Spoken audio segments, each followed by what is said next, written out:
नमस्कार, good morning. क्या हाल चाल है प्यारे बच्चों। तो स्वागत है आप सभी का मेरे YouTube चैनल केमिस्ट्री पेज में।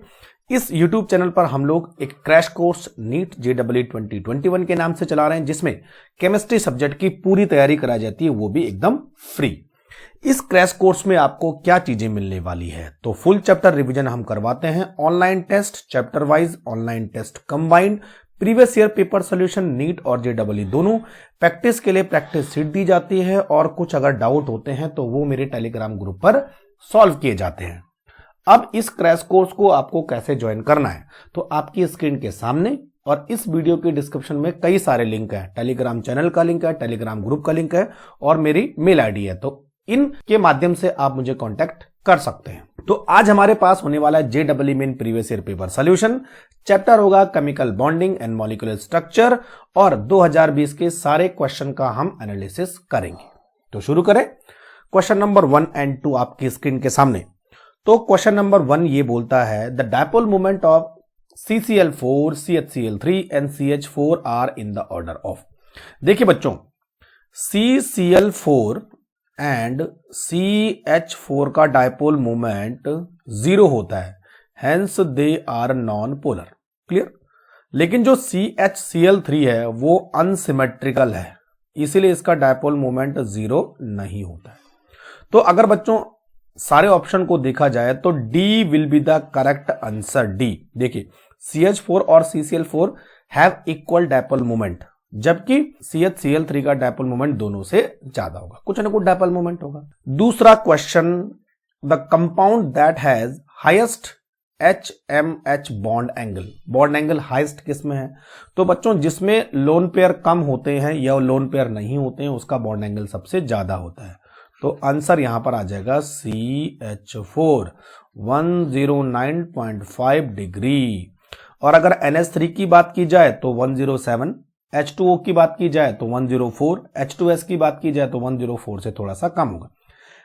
ऑक्सीजन, सल्फर और नाइट्रोजन तीनों के पास लोन पेयर है तो बॉन्ड एंगल कम हो जाएगा, जबकि मीथेन के पास कोई लोन पेयर नहीं है तो बॉन्ड एंगल ज्यादा होगा। Question number 3, the molecule in which hybrid molecular orbitals involve only 1d orbital. तो सेंट्रल एटम के पास एक d ऑर्बिटल होना चाहिए, तो किसके पास होगा वो? सबका हाइब्रिडाइजेशन से हमें ये मालूम चलेगा। तो बच्चों आपके स्क्रीन के सामने ये नीचे देखें, तो अगर मैं टेट्रा कार्बोनिल निकेलेट की बात करूं तो यहां पर इसका हाइब्रिडाइजेशन होने वाला है DsP2, दिख रहा है आपको। BrF5 की बात करें तो sp3d2 और सबसे पहले वाले पे DsP2। XeF4 की बात करें तो sp3d2 अगेन, और CrF6-3 की बात करें तो D3sp2। तो बच्चों यहां पर जो आंसर हो जाएगा वो होगा A, क्योंकि A में केवल एक d ऑर्बिटल इन्वॉल्व है। तो चलिए क्वेश्चन नंबर 4 की बात करते हैं। If AB4 molecule is polar, the possible geometry of AB4 is. तो देखिए बच्चों,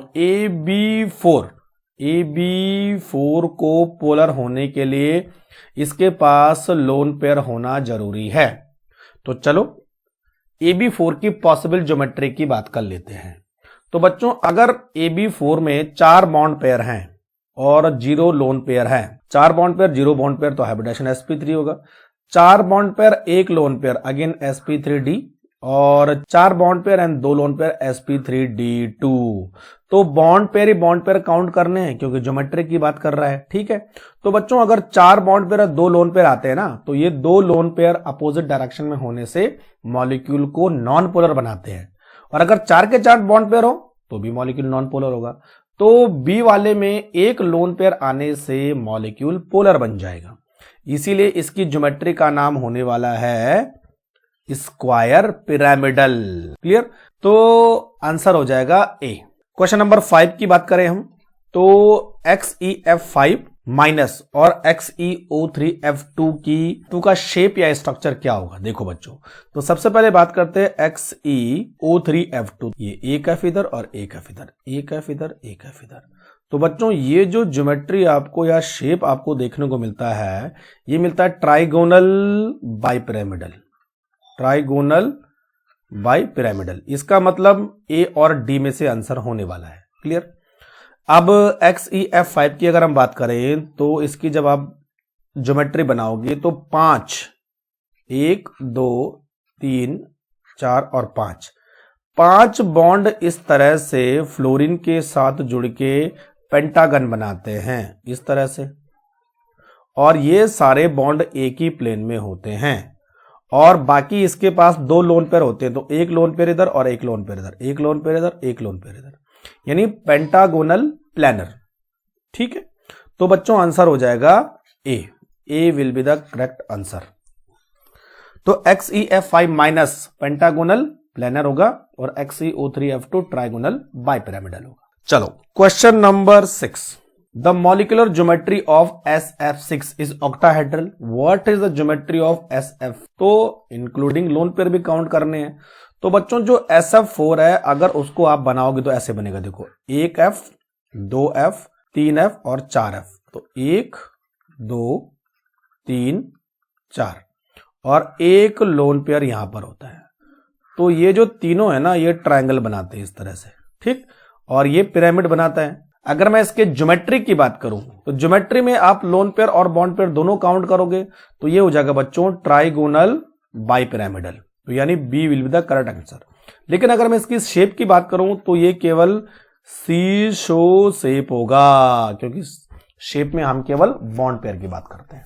क्लियर हो गया, तो आंसर हो जाएगा बच्चों बी। चलो question number 7, the potential energy diagram for H2 molecule in function of intermolecular distance. ये बहुत कॉमन क्वेश्चन है और बहुत इजी क्वेश्चन है।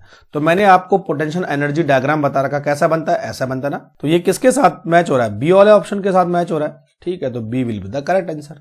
ठीक, क्योंकि जब 2 एटम को आप पास पास लाओगे तो पहले एनर्जी कम होगी और एक पॉइंट पर आने से एनर्जी मिनिमम होगी, उसके बाद अगर और डिस्टेंस कम होती है तो एनर्जी बढ़ेगी।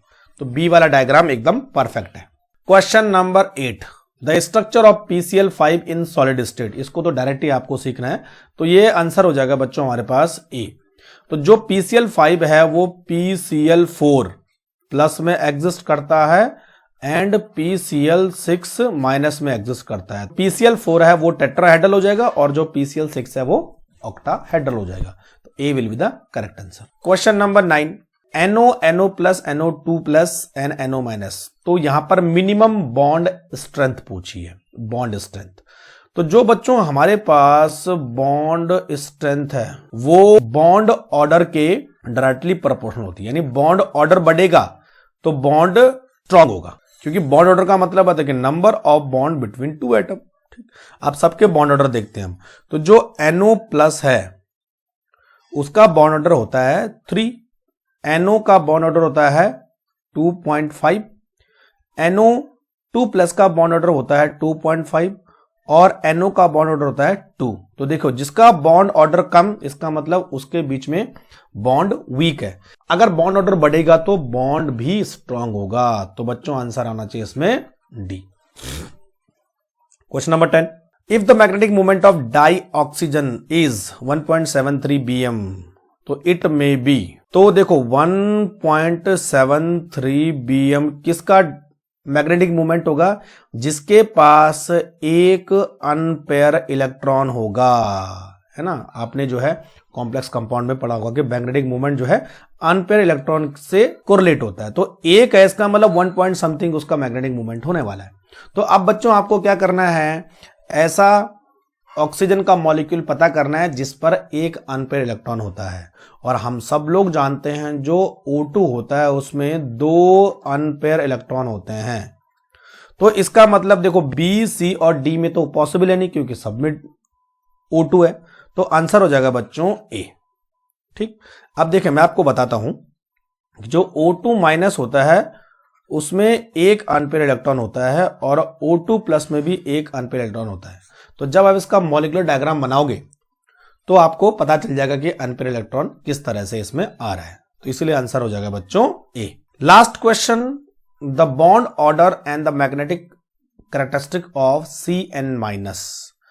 तो Cn-, तो टोटल वैलेंस 10 है तो इन 10 को किस तरह से अरेंज करोगे? तो जब C और N का आप डायग्राम बनाओगे, चलो इधर बनाते हैं, तो P में केवल चेंज होगा, है ना। तो इधर मैंने ये रखा और इधर ये रखा, ठीक। तो इधर C और इधर N, तो C के पास 1 और 2 2P होने चाहिए और N के पास 2P 3, तो 1 2 और 3, लेकिन माइनस चार्ज है तो 1 और यहां कर दो, तो टोटल 6 है। तो 6 में क्या करोगे बच्चों? 2 और 1 इस तरह बॉक्स बनता है और 1 और 2 इस तरह बॉक्स बनता है। अब देखो इनके भरने का ऑर्डर क्या है? 1 2 3 4 5 और 6, तो सारे इलेक्ट्रॉन पेयर है, all electron are pair, hence it is diamagnetic. और बच्चों जो C और N का बॉन्ड ऑर्डर होता है वो 3 होता है, तो आंसर आ गया बच्चों B, diamagnetic and bond order 3।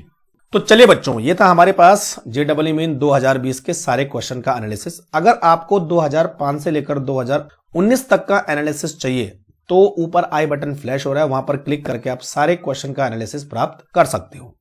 वो एनालिसिस मैं इस वीडियो के डिस्क्रिप्शन में भी दे दूंगा। तो चलिए बच्चों, अगर आपको कोई डाउट है तो स्क्रीन पर दिए हुए लिंक से आप मुझे कांटेक्ट कर सकते हैं। Thank you very much.